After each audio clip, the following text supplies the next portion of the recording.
বহু বছর আগে, অনেক দিনের কথা, একজন মানুষের নাম ছিল কারুন।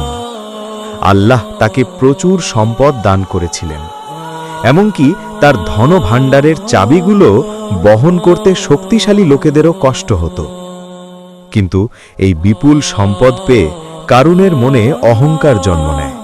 সে ভাবতে লাগল, এই সমস্ত সম্পদ সে নিজের জ্ঞান ও পরিশ্রমে অর্জন করেছে। সে মানুষের প্রতি অবজ্ঞা ও অহংকার করতে লাগল। মানুষ তাকে উপদেশ দিত, আল্লাহর শুকরিয়া আদায় করো, কিন্তু সে অহংকার ছাড়েনি, বরং বলল, এই সম্পদ তো আমি নিজ জ্ঞানের জোরে পেয়েছি। কারুন অহংকার করতে করতে বলল, এটা সব আমারই কৃতিত্ব, আমি নিজেই এটি অর্জন করেছি। একদিন সে তার জাঁকজমক ও শৌর্য নিয়ে বের হল, অত্যন্ত আড়ম্বরপূর্ণ সাজে। সে খুব দামি পোশাক পরেছিল। তাকে দেখে অনেক মানুষ তার মতো হতে চাইল।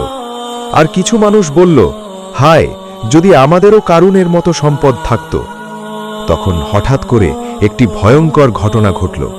মাটি ফেটে গেল, আর কারুন তার ধন সম্পদ সহ মাটির নিচে ধসে গেল।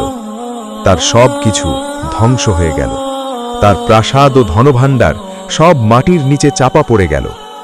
আল্লাহ তাকে শাস্তি দিলেন তার অহংকারের জন্য। তার বিশাল সম্পদ ও গর্ব সব মাটির নিচে দাফন হয়ে গেল।